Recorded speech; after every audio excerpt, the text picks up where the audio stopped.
Today we are gonna read City Mouse, Country Mouse, and two more mouse tales from Aesop.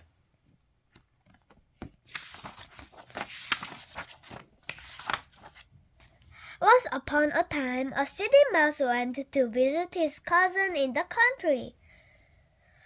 The country mouse was happy to see his cousin.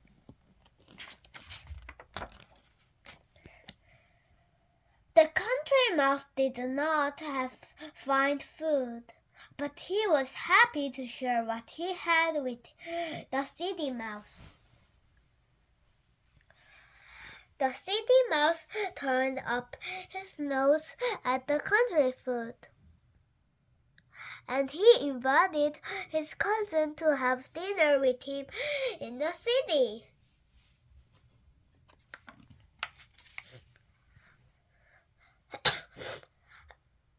No sooner said that done, the two mice set off for the city. At last they came to the home of the city mouse. It was very late at night. The city mouse led the country mouse right into a grand dining room.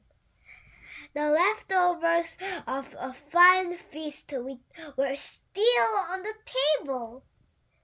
Soon the two mice were eating jam and the cake and all that was nice. Suddenly they heard growling and barking.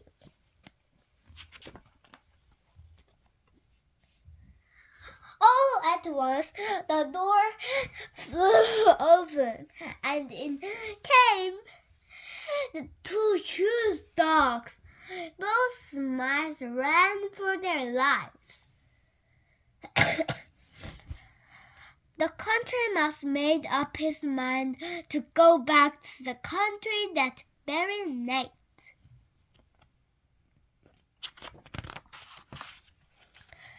What good is fine food if you can't enjoy it? It is much better to eat plain food in peace. The Lion and the Mouse. Once while a lion was sleeping, a little mouse ran up and down his back. Soon the lion woke up. He put his big paw on the mouse. He opened his big jaws to swallow him.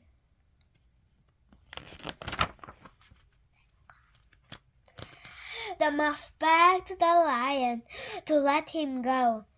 He promised to help the lion someday. The lion laughed at the thought of the little mouse helping a great lion, but he lifted his paw and he let the mouse go. Not long after, the mouse saw the lion tied to a long tree. The lion had been trapped by some hunters. The little mouse went up to the great lion and he clawed right through the ropes. Soon the lion was free. "Wasn't I right?" said the little mouse to the lion. "Little friends can do great things." Belling the cat.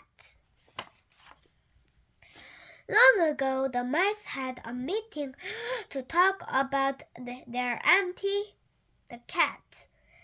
What could they do about her? Some said this, and some said that. But at last a young mouse got up and said he had an idea. "The cat moves without making a sound," he said. "That's why we are always in danger." And, he said, If we could hear her coming, it would be easy for her to run away. Now, my idea is this. We will tie a bell around the cat's neck. Then whenever she moves, we will hear her, and we can run away. The mice clapped and cheered until an old mouse got up and said, "That is all very well, but which one of you is going to put the bell on the cat?" The mice looked at one another in silence. And no one ever spoke again of bailing that cat. Bailing the cat. Thank you for watching and listening. Please subscribe and hit the bell.